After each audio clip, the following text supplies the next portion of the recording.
Hi, I'm Ed Best. Welcome back to Scottish Drum Lessons. The next thing we're going to talk about is how to hold the stick with your left hand. Let me reiterate. Every single time you pick up the sticks, you need to take a couple moments and double check that you're doing it properly.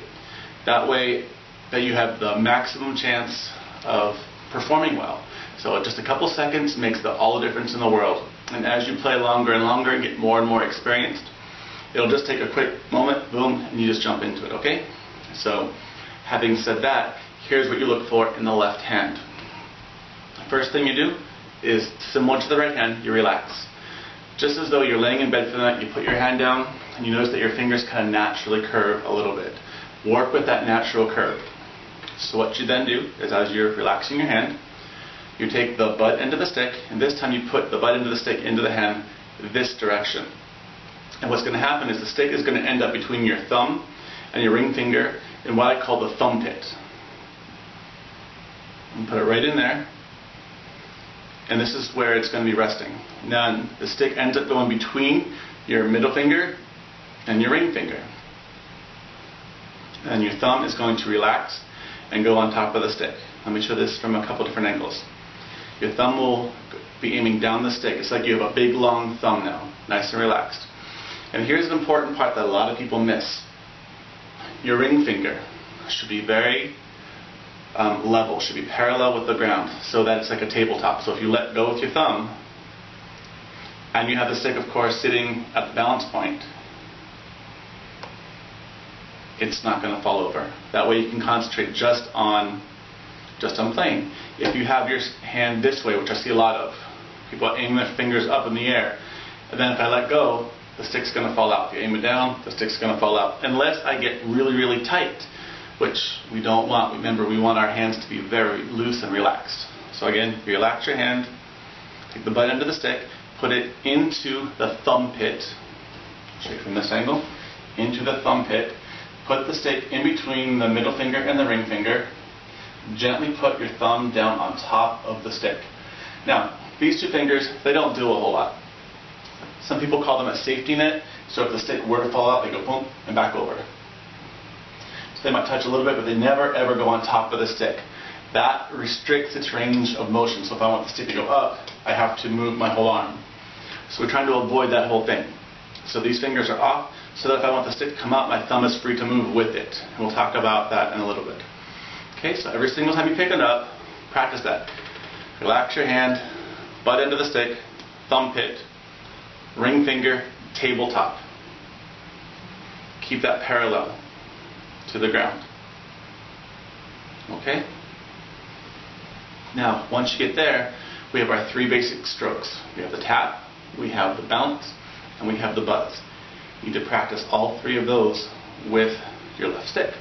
So let's try that. First thing is going to be the First thing is going to be the tap. So you get your stick all set, you double check that it's good. Now, you notice that I didn't do this, right? Because what happens to my fingers? They go up. To get my finger at that level position, I'm actually curving my arm around. It's like I have a little barrel in front of me to go around that barrel. You don't want to have your elbow in too far. Nice and relaxed. We're going to do now the tap, and this is a wrist motion. So for this motion, you're going to lift your wrist up, which is going to turn your forearm a bit, and your elbow will come down just a slight bit. Then you relax your thumb, and you come down and hit this drum one time. Don't be frustrated if you accidentally bounce around a little bit. That's normal. So when you strike the drum once, it should bounce up a little bit. You'll feel it vibrate against your thumb. That's totally normal. So take your time.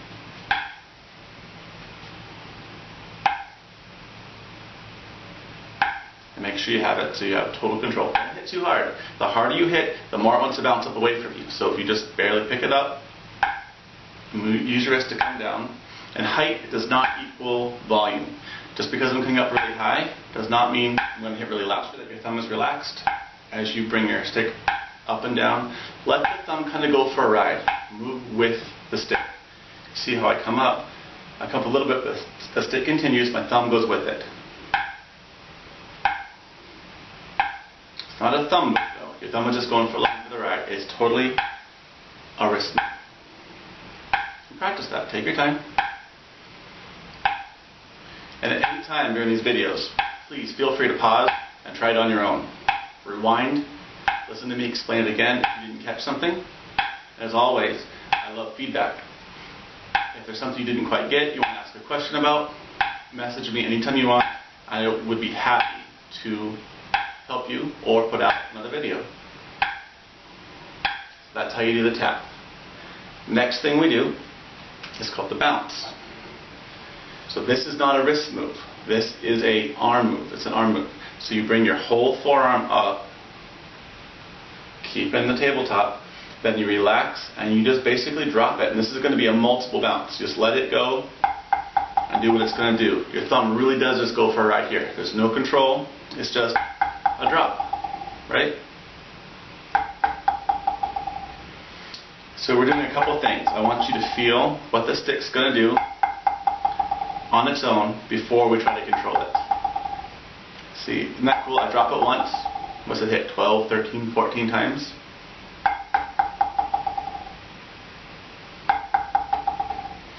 And almost no work on my part, right? So the next thing we're going to do after you get that is we're going to do what's called a double bounce. So you drop it as though it's going to be forever and ever a multiple bounce, right?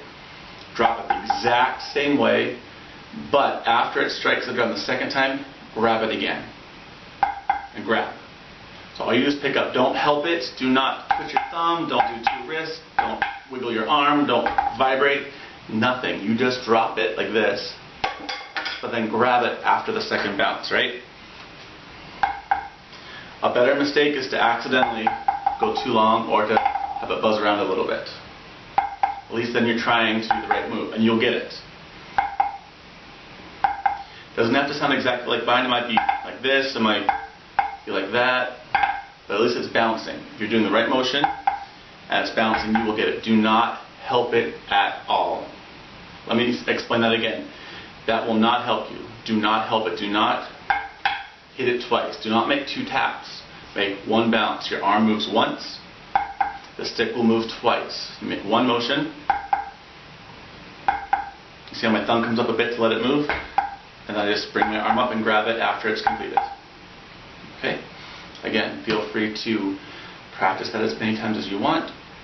Pause the video, give it a couple tries. Again, if you miss something, please let me know. Rewind the video, whatever you need to do.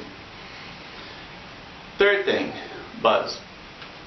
So now you're going to take your thumb and press the stick into your ring finger. Now this is where the first time we really talk about the pinky.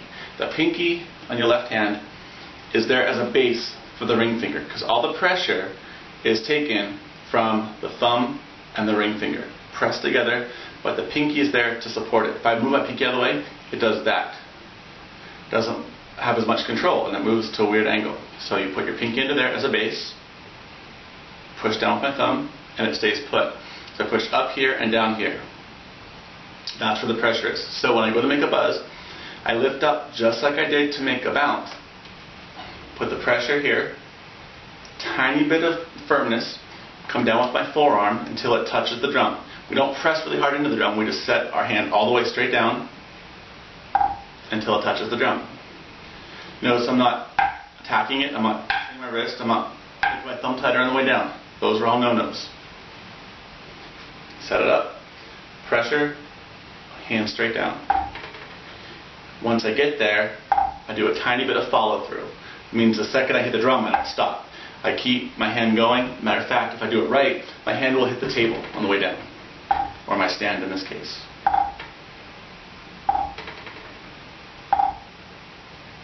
That allows the stick to vibrate longer and make a thicker, longer buzz. Now, if you push too hard here, you might get no buzz. If you're too loose, you'll go back to where we were before. So you've got to practice. Make it sound like you just squished an angry bee. It'll feel like you're holding the vacuum cleaner as you're cleaning up your living room. That handle. Same as the right hand. As a matter of fact, when we start putting this together, we're going to make sure that the buzz feels the same in both hands. So it's really important to notice that right away. You're going to feel the buzz against the meaty part of your thumb right there, the pad of your thumb. That's where you'll feel the buzz. So feel for it as you try this. If you don't feel it, you're probably holding it too tight. If it's too tight, you might feel a sharp pain, a small sharp pain going up your arm. If it's too loose, it's bouncing a little bit. I describe it as little bubbles or gravel, depending on how hard you hit against your thumb. So we don't want those feelings.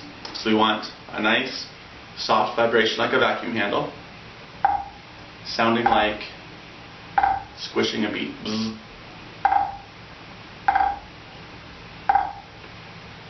So quick review. Tap, turn your wrist, let your thumb relax. Bounce, multiple bounce, right? Pick it up, relax your thumb, let the stick do whatever it's going to do. Next thing is a double bounce. Drop it the same way, but grab it after the second one. Just pick your hand up after it hits twice. It's like you changed your mind. You were going to let it bounce forever and ever, but oh, never mind. Like that. That's how it goes. Third thing then, of course, is the buzz. Set your finger first. Do not set it on the way down. You lift up and set. Then you bring your arm straight down without changing the pressure here until you strike, and then you do a bit of follow through.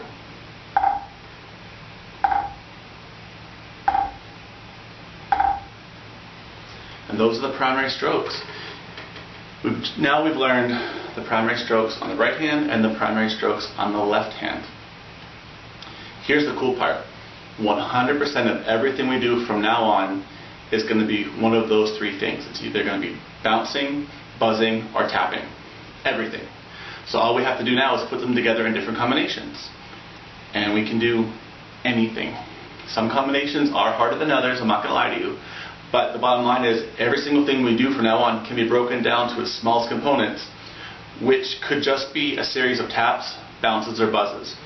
So you can do all three of those things whenever I ask you to, in whatever order I ask you to. You can play anything. So get those three things sorted out right away before you move on, making sure that you can do that, because we're going to be learning how to read some notation, going to be doing a lot of taps, we're going to put some buzzes together, some bounces together, and it's going to start forming rudiments.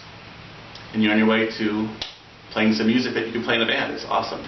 So thank you very much for stopping by. Look forward to seeing your progress, and let's do this.